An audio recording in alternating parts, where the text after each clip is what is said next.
So actually, we usually do with this best of 2020 wrap up. Red pens out, grading everything. I let you go first, so we're going to continue that trend. So Connor, what you got on your list? Let's go. Okay, so the first artist and the first album I have on my list is someone I didn't know that existed before, I don't know, maybe April or June. It's Slow Pulp. The album is Movies, Moveys. And they are one of those bands that kind of sound like a late 90s, early 2000s dream pop, indie rock kind of band, but I definitely think they put their own spin on it and they use those ideas to advance, their own vision of what they want to do. And Falling Apart was, I think, one of the first singles that came out, and I just fell in love with it. It's just so sweet. The music video is gorgeous. It's a collage of the band members and everything, and it's just I fell in love with that song a few months ago, and I've just been playing it ever since. And the album is incredible as well. Songs like not just Falling Apart, but Montana and Idaho is a state's theme here, I guess, but. Yeah, it's just their melodies are so sweet. It's easy to listen to. Like those bands that you listen to that sound like something from the past, and you listen and you go, okay, I get it. Like I know what this sounds like. I know what they're doing, but it doesn't really hit that nerve. It's not really landing. But these guys land. Like you can tell who their influences are and where they're getting their inspiration. But at the same time, it feels fresh, it feels new at times, and it's like, wow, this is just really nice. This just feels like a breath of fresh air. As I know it's a cliche term, but it does feel really nice to listen to a band that I think uses their influences in a new way. So I'm excited to continue listening to this album, and then hopefully, when shows come back, go see them. I don't know where they're from, but I I will go see them because they're a lot of fun. Yeah, there's something to that because when I had Joe Trainer from Dummy and Wild Honey, we had this conversation about influences and wearing influences on your sleeve. But he brought up a good point. Like even the people that a certain artist is influenced by, their influences were influenced by somebody. Like currently, there's Peel Dream magazine. Mhm. Shoegazy, Stereolab isk sounds, but My Bloody Valentine, Cocteau Twins, Stereolab, Noi. You know Mhm. what I mean? Like everyone is inspired from something. Like now, there's a band. I don't know if you know about them. I think I told you about them. Meet Me at the Altar. They sound Mhm. like the aughts pop punk fueled by ramen, but from a black person's perspective, and even like the punk sound is very black in and of itself. So yeah, it sounds like the past, but it's something fresh to it. It's something organic about it.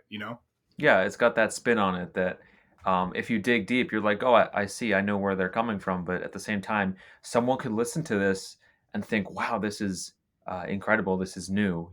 Even someone who is very into that older style of music. Like if someone's really into late '90s shoegaze or indie pop or indie rock, they could listen to this and think, okay, okay, I see, this is good. I see what they're doing. They're putting a fresh perspective on it, a fresh spin, and I think that's the key. I mean, I guess wearing your inspiration on your sleeve, but also having your own thing to say and not just rehashing something that they said 20, 30, 40 years ago. Because that's a big thing in any sort of revivalism. But it can be done well. I mean, look at Ty Segall. Like he's he plays garage rock that you might have heard 20, 30 years ago, but he does it really well. I don't hear Ty Segall and think, oh, he's just doing this or he's just doing that. Um, he wears his inspiration on his sleeve, but he does it in his way. It's Ty Segall. So Yep. um, there's a way to do it, and I think Slow Pulp they do it really well, and they're new. They're fresh. Okay. Yeah. Speaking of new and fresh, the first thing on my list, Drew Citron from Beverly, and she put out a solo album, Free Now, and it's absolutely stunning. And it's very romantic, heartbreaking, and also very bright. Like it's coming from a emotive, sad place, but the output is very shiny and bright, which is what we know from Drew. Hearing Beverly and seeing them live a bunch of times, and the lyrics on it are very poetic and ambiguous. Like she's referring to some sort of breakup, but there's no specific indicator as to what she's talking about specifically. My favorite song from it is "Dead on Arrival," and she does this exactly. Like you're listening to everything she's saying. You're like, oh my god, I feel that, even though I don't know what she's talking about exactly. Mhm. So what's next on your list? Next for me is Idols, Ultramono. I have this album came out I think in late September, like late September 26th or something like that. So it's pretty fresh. But Idols is a band that I've always appreciated. I don't know, maybe not from a distance, but I've never seen them live. I never really listened to their albums full through. I kind of only liked a few songs, and I was like, okay, I appreciate what they're doing, and I do love certain songs. But Ultramono was the first one that I really just dove headfirst into, and I loved every second of it. I mean, it's like punchy, fiery, and it's kind of like running, doing a sprint or doing like a 10K through like miles of hot coals. It feels that frenetic and very energetic and um, nihilistic as well. It's um it's just such a fun album. I mean, songs like War I think is the first song, and it just starts with like, oh my god, it's like a punch in the face.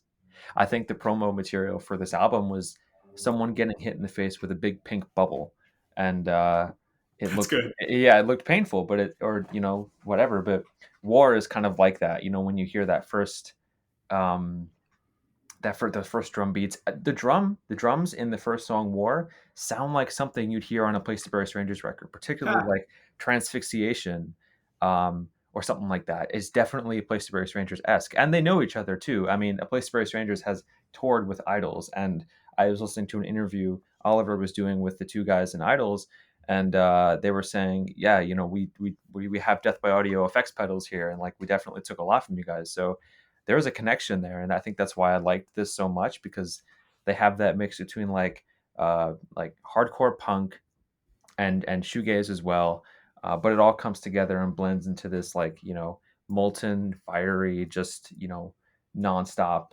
um, marathon of intensity. And like War, like I said, the first track is fantastic. Danka, which is the last one, is just incredible. The drums, oh my god, you got to hear the drums in the last part of that song. It's just I was running and listening to that song listening to the album for the first time, and I heard that and I heard those drums, and I had to stop running. I'm like, oh my Wow. god, You got to yeah, send me this because yeah. you're a drummer, so you saying this kind of makes me want to listen to it. Yeah, it's just I can't even. It was like massive. I mean, think like Steve Albini drums, uh, Oh man, mixed with the Place to Bury Strangers, and yeah, and maybe some Ty Segall Slaughterhouse era guitars. So it really was a perfect mix of everything. So yeah, War, Danka, Mr. Motivator is a great one, and Model Village. Those are my top four tracks on that album, and it's got a lot of replay value as well. I think they're going on tour in at the end of next year, hopefully, but they are going on tour soon. So definitely look. Have you checked out the album? no, I've seen it on a lot of Spotify Wrapped, but I must. Oh yeah, I should definitely check them out. Like every other person I talk to is like, yeah, idols, idols, idols. And I'm like, I just never got around to listening to them, but I'll give them a listen. So the next on my list, two artists to me that represent the New South. And I'm going to start with Flo Milli. She put out her debut mixtape, Ho Why Is You Here? That's probably album title of the year. And this is another case of a mixtape that sounds like an album. I thought it was a full length album, but it's just, I guess a teaser before her actual full length debut. And she's from Mississippi, and she went viral on TikTok, which is kind of the case for a lot of Gen Z rappers these days. Hmm. And it has a bombastic, energetic, charismatic tone to this. Tons of attitude, but to be taken seriously. It's not like a novelty. It's not something silly, or it's very like, wow, okay, Flamili is here. And this album is also interesting because it's only 12 songs, clocking it at 30 minutes, and it's not following the trend of stream era rap where it's like tons of filler, no killer, Hmm. 25, 30 songs and two are good. And this is not the case at all. And the artist on my list after Flo Milli, same idea. So who's next on yours? I wanted to say I actually I kind of seen Flo Milli on like my peripherals, like from TikTok, and I didn't know she's 20, Yeah, 20 years yeah. old. That's insane.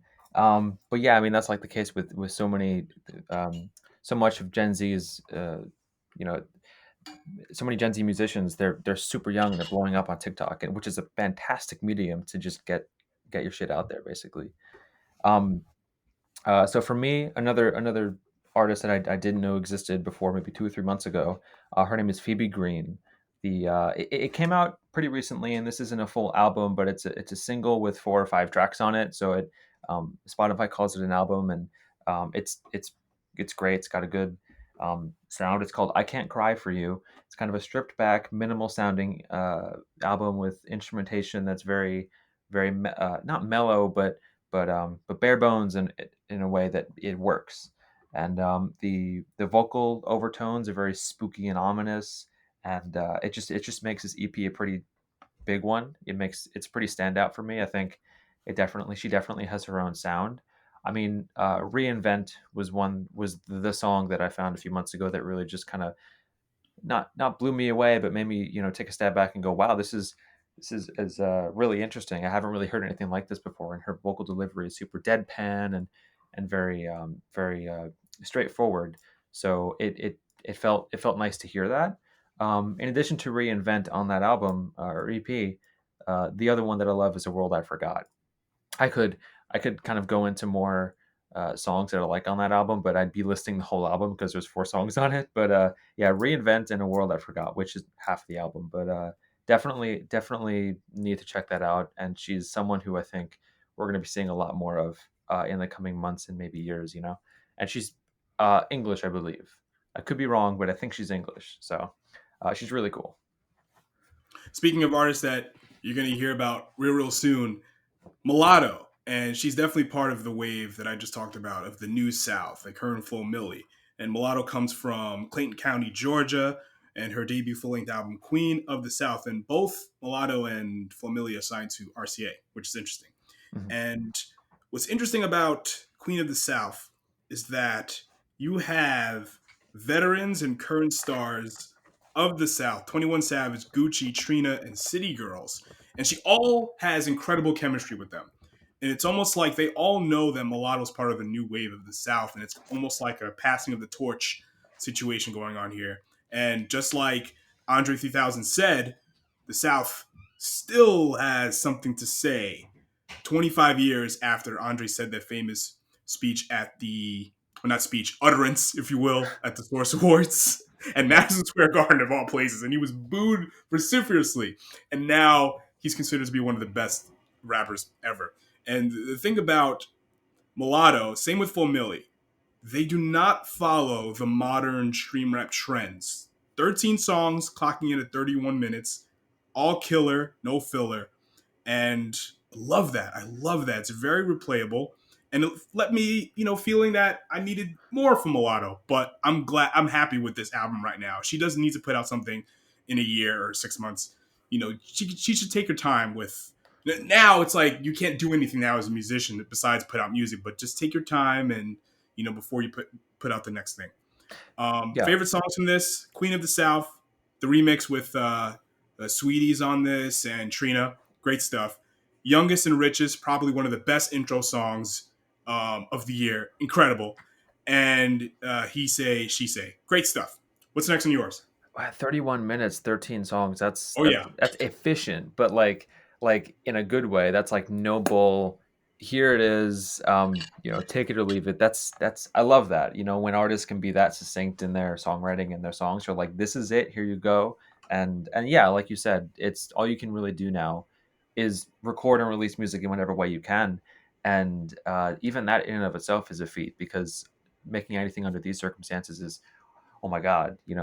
Um, but if that was recorded during quarantine when all this started, the next artist I want to talk about is Proto Martyr, and they recorded this album, I think a year and a half before now. 2019, maybe somewhere around that time. But the thing is, the lyrics and the sound of this album it's called Ultimate Success Today.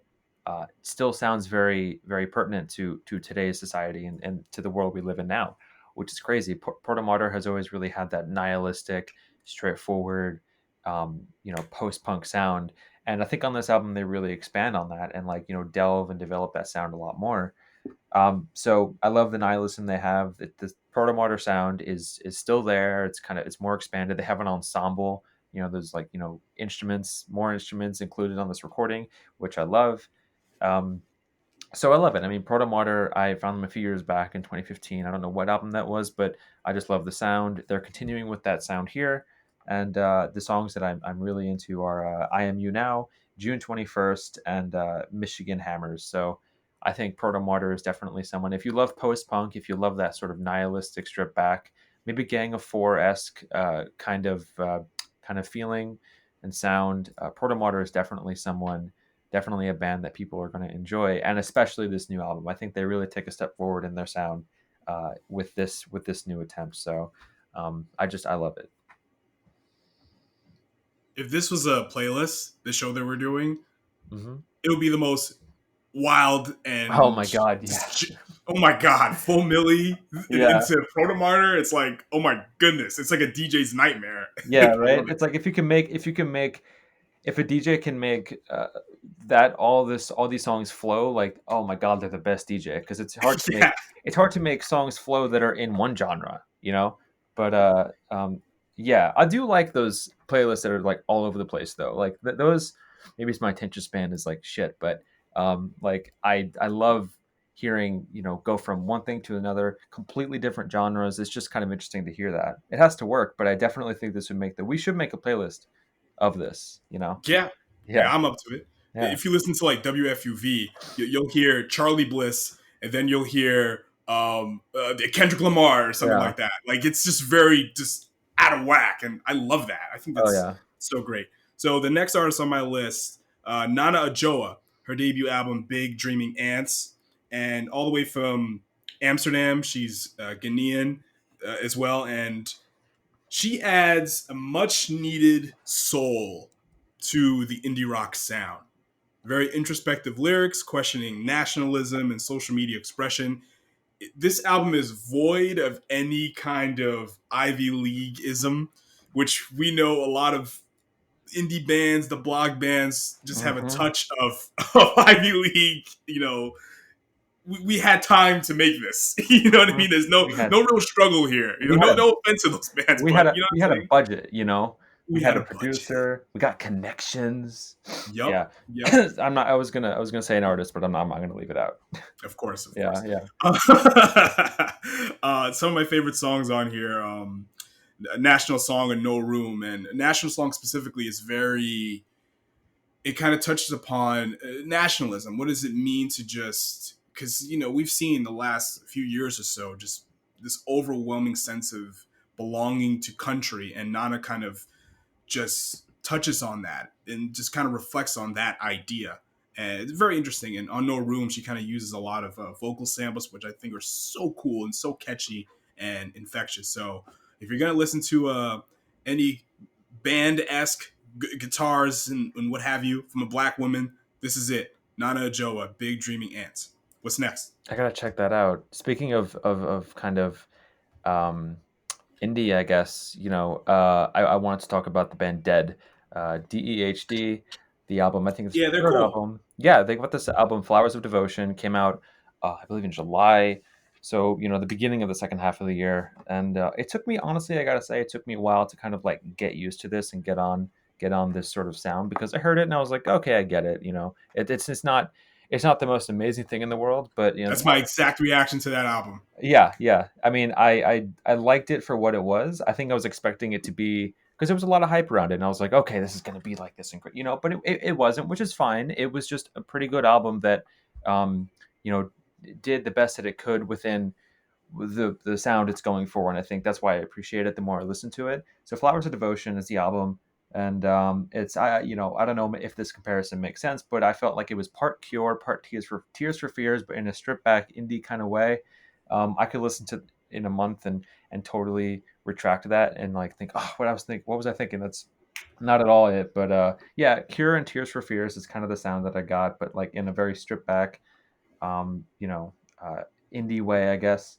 And I thought it was a really nice mix of that, like spacey 80s twinged melodies with like the space and the structure to keep it stuck in your head. Like it definitely doesn't blend into everything else that I've heard coming from bands within that genre. It does stand out, and I do appreciate that. I do go back to it because I definitely think it's also an album that fits really well for you know, a specific kind of mood, like melancholy, overcast, which you know has kind of been the vibe lately. So it's kind of perfect for that, and like those, you know, rainy Sunday mornings, and it's just nice to have on. It's I don't want to say middle of the road. I think it definitely does a good job for what it's trying to do. But I appreciate it the more I listen to it. So you know, songs like Loner, Flood, and Moonlight, I'm appreciating them more and more. So I think Dead, DEHD for the listeners wanting to look this up. The album is Flowers of Devotion. I think is definitely something worth checking out if you like those other bands. Yeah, I was a little middle of the road of this album. Like I like some of the singles on it Mhm. more so than the full project, but maybe that'll change over time. But there's been so much music out that I've really enjoyed, and there's been a lot of projects that I've said I might go back to that, but I just never did. But now with the year kind of wrapping up, and there's nothing really to kind of, how do I say this, like there's nothing else that's going to come out this year that's going to like make me kind of ignore things that I've ignored or didn't return to, if that makes any sense. Because now there's kind of a lull in the music industry now. There's not a lot of albums coming out because it's the Mhm. end of the year. But I guess this is the time now to listen to all the outliers that you might have missed throughout the year. But anyway, Yeah. next on my list, we have No Joy, the latest album, Motherhood. And I've called this New Gaze because it's kind of Jasmine kind of breaking stereotypes of the shoegaze sound. And they've tried that over the last couple of years in between their last full length, which was like 5 years ago, and the EPs they did between. They're kind of just keeping the etherealness, but kind of trying to add new bits and pieces and trying to different ways of building out songs. And on this album specifically, Jasmine tries out sampling, different types of instrumentation that you wouldn't necessarily hear on a quote unquote shoegaze album, like banjos. Um, and Hmm. she's breaking a lot of subgenre barriers here. She has her ethereal sound with her mixed with her sister, Alyssa White Gloves of Arch Enemy, her metal aura. So that came together so well here. She took a lot of risk with this song because No Joy and Arch Enemy, two different stratospheres, universes of sound, and it just came together so well on this project. And it's a wild ride. There's a lot of things going on in this album. It's worth a listen. It's pretty tight. I think it's not even like no more than like a half hour or so. Definitely very replayable, and for anyone looking for like ethereal sounding music that's not too ambient, that has a little bit of body, this is it. This is the one. Yeah, I love that sound. It's hard to make certain sounds mix. You know, it's hard to do it well. But I gotta check that out because I love when people like, you know, bend and break the barriers in genre to kind of come up with a sound that really sounds unique and fresh. And I think more and more that's what I think I'm looking for. I think what everyone's looking for, um, especially this year. And speaking of ethereal, the last album I have here is maybe expected, but Angel Olsen's Whole New Mess. I liked. I'm forgetting what the album was that came out last year. I don't know why. I liked it. I saw her live, but that album was much more electronic, you know, way so much more produced. Whole New Mess was something that came out in the middle of the summer, I think, like maybe mid August, and it's just the opposite of that. It's very stripped back. It's almost like her doing a set in you know, acoustic set in a big auditorium. It just kind of has that space and ethereal energy to it, and I love that because that kind of matches the you know, the vibe of the past few months. Just kind of maybe a loneliness, you know, kind of an ethereal middle ground of like, you know, we're not here but we're not there, like we're still in quarantine and this isn't over but it might be over soon. So it's kind of that liminal space of an album. Like it's kind of there in the middle, and I love this because she reimagines some songs that uh, from her last album and before, and throw some new ones on there. Like she has Summer Song, which is on the last album. Impasse, Working for the Name. Some of these songs translate so much better to acoustic than they do maybe even the original. Like I do love the originals of these songs, but the translation to this just purely acoustic, just Angel doing it, it just sounds so gorgeous and heart wrenching too. I mean, just hearing these songs stripped back just kind of adds another layer of emotion to them, and that I don't think you get either in a live setting with the other versions of these songs or the recorded versions of these other songs. So I think she did an amazing job at sort of taking these songs and kind of presenting their skeletons to us, and that's what I love about this album. It's a whole new mess. It's bare bones, basic reimagining of these of her songs, and I'm really I maybe I like this album more than her last album because I love Angel for her voice and for kind of the melancholy of her songs, and this is kind of like that, like turned up to 11. Like it's really emotional, and I love that. So it was kind of a nice surprise to get this year because she announced it, and then I think a month later she released it.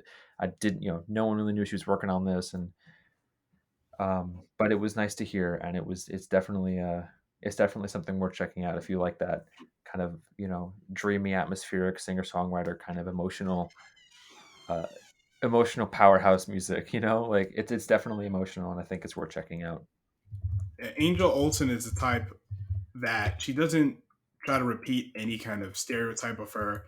Like you can't really pigeonhole her into anything really, Hmm. and that's why I love about her. And when you look at My Woman from 2016, it's very summery, very energetic. It rocks very hard, and she released it. In this, most of her albums come out in summer um, and fall, but her 2014 album came out in the wintertime. But she makes very winter esque music, but she tries something different every time. It's a new adventure every time you hear Angel Olsen. And the last artist on my list, I think this artist is on a three-peat. I think Hmm. Mr. Homeboy Sandman. For the last 3 years, he's been putting out incredible albums back to back. 2018 was Humble Pie with Eden. It was on my best of 2018 list. Same with 2019's Dusty. And this year we got Feed the Monster. This is one of the best hip hop albums of the year, or even the last 5 years. I would say it is incredible. He's talking about he's getting through trauma, dealing with stress, keeping mental stability, and taking chances and risks as an independent artist and staying true to yourself. This is like the hip hop album like I've needed. Like it breaks all stereotypes of what a hip hop album is. It's not like I don't mind the flashy stuff. I don't mind the egotistical showing off stuff. Look at my watch, and I don't mind that stuff. I think it's cool, but like this is a break from all of that. And he's very introspective, especially on tracks like Extinction. He's sharing criticisms of society, but includes himself in that criticism. Like he's throwing stones, but he's also a sinner himself, which is amazing. I love that. And I think Homeboy Salmon, he's on a roll here with his romantic songs, his songs about women. They're so non toxic. I love it. Hmm. He has a song, Waiting on My Girl, and it's very tongue in cheek. And he doesn't use the word bitch to describe a woman. And it's fantastic. And I think hip hop has a big problem with that. It still has a lot of misogyny in it that it needs to grow out of. And Homeboy Salmon is definitely growing out of that. And Hmm. the song is basically a stereotype of, it's based on the stereotype of women taking so long to get ready, but he does it in such a hilarious manner. I'll send it to you after we Hmm. wrap up. It's hysterical. Great stuff. And probably my favorite song on this album right now. It's going to change because this album is just, I've had it on repeat for a while. Don't Look Down. And it's basically about not second guessing yourself and worrying about what other people think and the challenges of being an indie artist, staying true to yourself. Because if you look down, using his metaphor, you're going to spiral and you're just going to get vertigo and just fall into insecurities, and this song tackles that idea brilliantly. Amazing stuff. Love Homeway Sandman. Yeah, I gotta check that out. I mean, it sounds like I mean, yeah, I definitely gotta check it out. I haven't heard of him before, so that's definitely something I'm always up to hear something new, you know? And it sounds like yeah, he's taking it in a new direction. Um and yeah, I definitely gotta hear that. Yeah, it's like, there's a lot of like hip hop records that's like, okay, this is for the club, this is for the strip club, but this is just for like just walking about New York City, just chilling at home, driving in your car. It's for every aspect of your life, and I love that. I think it's great. So it's been Yeah. an interesting 2020. Lots of great music, especially on the second half. But I'm gonna ask you a very difficult question before we wrap up. Mhm. When you're looking at all of your favorite albums of the year, from the beginning of the year, now the second half of the year, Mhm. do you feel like the music from the first half was better, or the music from the second half was better, or it doesn't matter? That's really interesting. That is a really difficult question. I think the music from the first half definitely is its own category, and the music from the second half is definitely its own category. I don't know if I can combine them because the first and second half of the year definitely have distinct um, emotions attached to them. For example, in the first half, I think I put in Phoebe Bridgers' Punisher because I think that had just come out or was coming out. Um, you really got me into Pimienta. Oh I man, I listened to that for I don't know, weeks after that. Like I listened to it to run. Like it was so good. Um, and I don't know. The first half of the year definitely felt more ah, cathartic or maybe hopeful in some way. And the second half was its own thing. So I think um, it's hard for me to choose one thing. I definitely think the albums from the first half of the year uh, were more positive. Maybe they had a more hopeful twinge to them. In the second half, for me at least, uh, they had more of a melancholy emotion attached to them.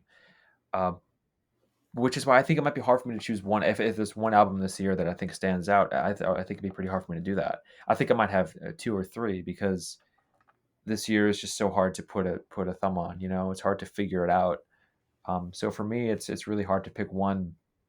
I do think the different two halves of the year have different emotions and different vibes for them. But what do you think? I mean, is there one album that stands out among everything else this year, or do you think it's hard to choose one? And you know, no, I think you're right. You hit the nail on the head. This is a year that is not like any other year, and it's really hard to. It's really based on like how I felt the year. You know what I mean? Like listening to Run the Jewels, it's like this is what I need to hear right now. This is exactly how I'm feeling. hmm Exactly. And then I hear Irreversible Entanglements. This is literally how I'm feeling right now. And Lido Pimienta, this is how I want to feel. This yeah, this this is like getting me towards the end of the year, or getting me towards Nirvana, if you will. All the shit that's happened this year. And the second half of the year, listening to Homeboy Sandman, it's like, yep, this is literally what I'm feeling right now. Like everything that I'm going through, it's happening on this album. Like Homeboy Sandman is an independent artist. He's pretty well known on like the underground scene.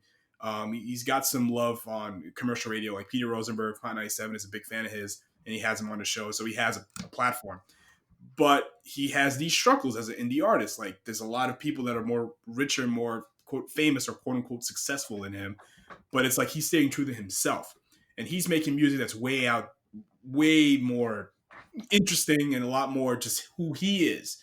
A lot of people are just following trends. Like when I look at me doing podcasting, there's a lot of other people that get more likes on social media and what have you. Um, and they're talking about things that everybody else might talk about. But then there's me, I'm talking to the obscure artists, or having these strange conversations, and talking to people that are outside of music too. So, and, and I look at my numbers and I'm like, I don't give a shit because I'm doing me.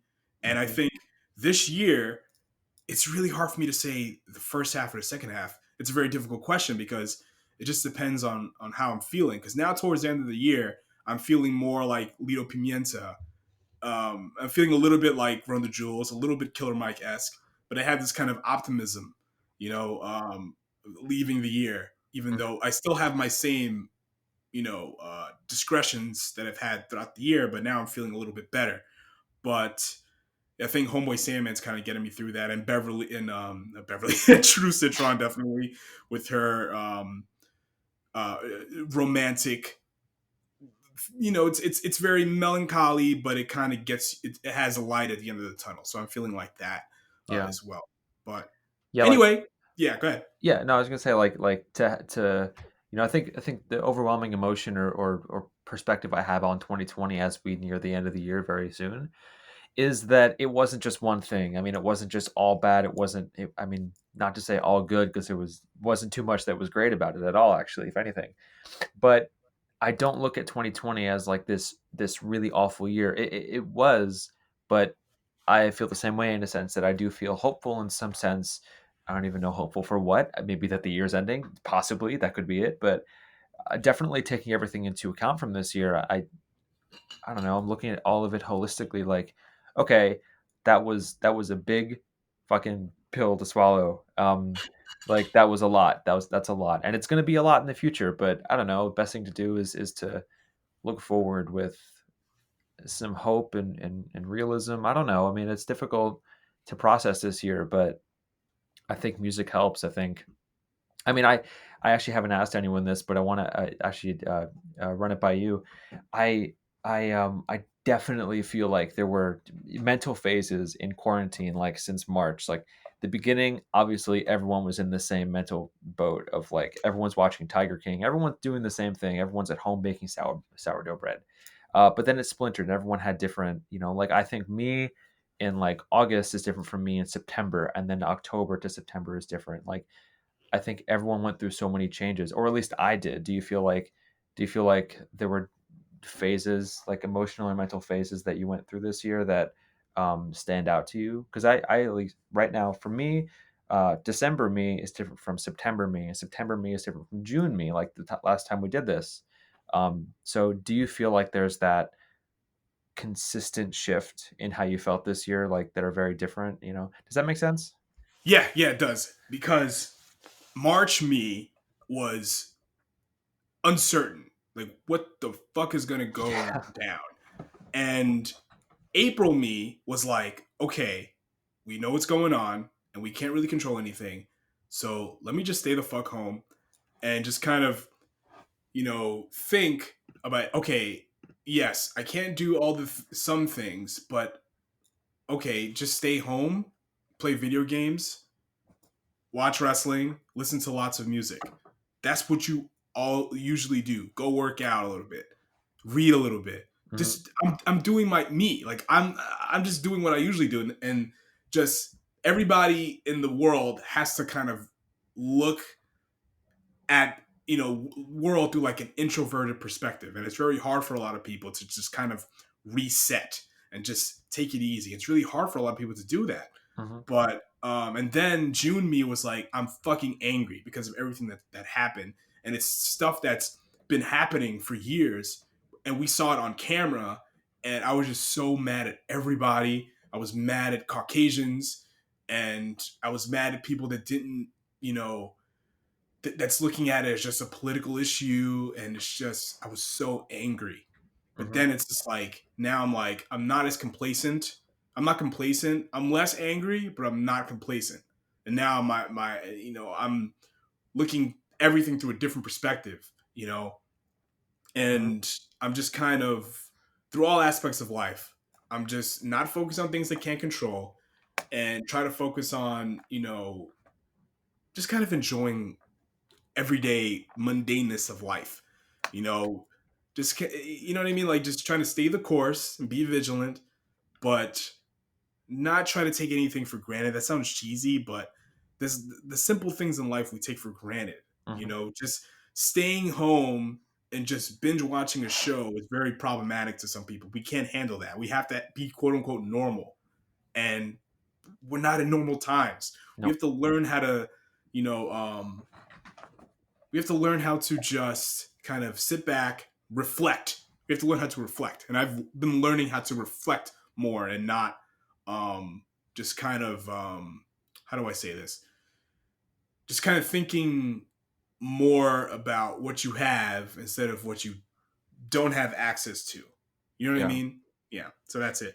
Yeah, I think that's I mean, if I'm trying to put a word on it or something a phrase on it, it's like a period of intense growth and a lot of growing pains as well. I mean, yeah, I look back at March me and I'm like, "Oh my God, I was terrified." As everyone was, and I'm still scared, but like I we know more about this now and there's a light at the end of the tunnel uh that we can see now. In March, it was just, "Oh my God." It's like, when you're at the top of a roller coaster and you're going down, it's just split second before you go down where you're like, "Oh fuck. Okay, this is going to be really bad."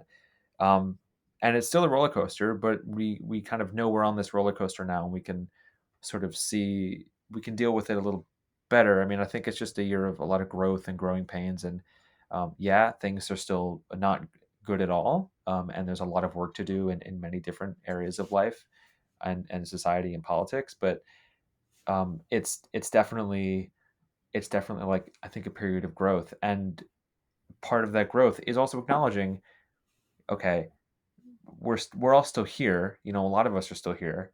Um, so kind of taking pleasure in those what we would have considered the mundanities of life, a year ago. Now we're like, oh my God, I get to do this. I get to wake up. I get to wake up. I get to, have coffee in the morning.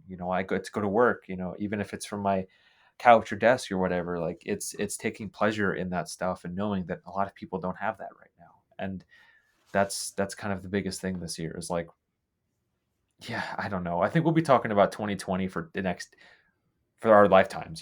So it's really hard to know right now what the retrospect is, but um, it's definitely, yeah. I can say that I'm not the same person as I was in January, February, definitely Oh no, March, or even last month. Like, absolutely not. Yeah, I agree. Like I'm not. You know what's also interesting? I think we talked about this before. Like there's been so much pressure on people to do stuff yeah, during this time. You should start a blog. You should yeah, start a business. You should do this. You should do. I'm like, why the fuck should I do anything? yeah. We're in a viral outbreak. Got to We gotta survive. we gotta survive. I'm Yeah, trying to survive a disease. yeah, I'm waiting on 4 hours on a line to get a COVID shot. I don't got to do shit. The people running the country and they're running the world, they got to make sure that shit is running properly. I don't got to do shit. I yeah, don't got to do anything but protect myself and my family. That's what yeah, I got to do. Start a fucking business. Get the fuck out of here. I'm not doing anything. I yeah, got to survive. No, I got to vote. That's what I got to do. I got to vote, get tested, make sure I don't fucking gather around too much people. You yeah, know what I mean? That's what I got to do. That's our only job. yeah. That's it. I mean, and it's very hard to like we know that we Oh, know. that's another thing. Yeah, Find a job. There's some people that don't have a job. yeah, Yeah. yeah. Like it's not a normal time, but it's easy to forget that, because you see, I think unfortunately people are kind of starting to loosen up a little bit, and I stay away from those people, as I think everyone should. And but you see that and you're just like, oh, uh okay, well, I'm gonna continue staying indoors and I'm gonna continue not going to like no, I'm not going to a party.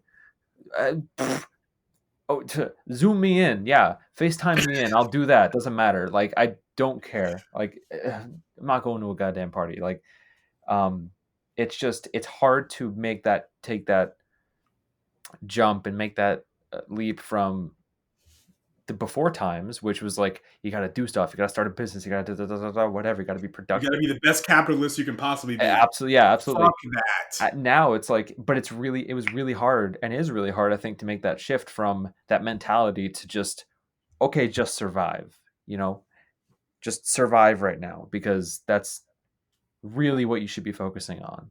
Like, I think a lot of the time I beat myself up for like, oh, fuck, you didn't do enough today. And it's like, well, hold on, wait.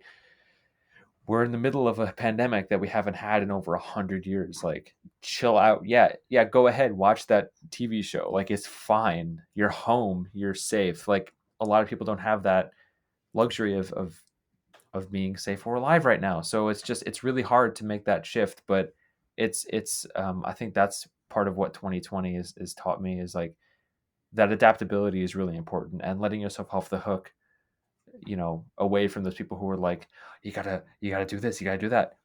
No, I don't. No, You don't I gotta do anything. don't. I don't gotta do You ain't shit. gotta do nothing. I'm gonna Nope. I'm gonna do nothing today. Like it's We all have yeah. one job only. Stay the fuck away from people. Yep, and I was doing that pretty well before this anyway. So like I That's it. yeah, I just gonna stay away from people and continue wearing my mask, and do everything. So for everyone listening, obviously, if people whoever's listening to this, like they're not wearing a mask, like I'm pretty sure they're really good about it. So continue wearing a mask, stay away from everyone that you can, and just hang out and listen to music and do what you want to do. Yeah, play some video games. Yeah, Trust I me, it's great. I want to start doing that. I don't have a system, but I definitely, got to start doing that again. So take the pleasures and take the small pleasures because it is the small things, music included. That's it. Yeah. All right, with that, that's it for 2020. And Yeah. Peter A. Connor, thanks again for Thanks. coming back and wrapping the year up again. Thanks for having me. This is Yeah, an unprecedented year, but I think there's been a lot of good music that's come out this year. So we have a lot of stuff to listen to. And yeah, thanks for having me. yeah, anytime. Now in 2021, I got to stop repeating words because I said again like 30 times just now. Yeah, You said again. yeah. No, but yeah, no, I think I didn't even notice that. I got to stop saying, which you'd think from being on It's the never radio gonna for happen. so No, long. no one's ever gonna. Is never going away. No, no. I mean, from all the years of being on the radio, the habit that's still there. So No. I haven't had a radio show in how long it was 10 months? It's- March? I don't know. So whatever, some habits are hard to kick, but 2021 is right around the corner. So here we go. oh yeah. Yeah. All right. Thanks, Connor. All right, thanks.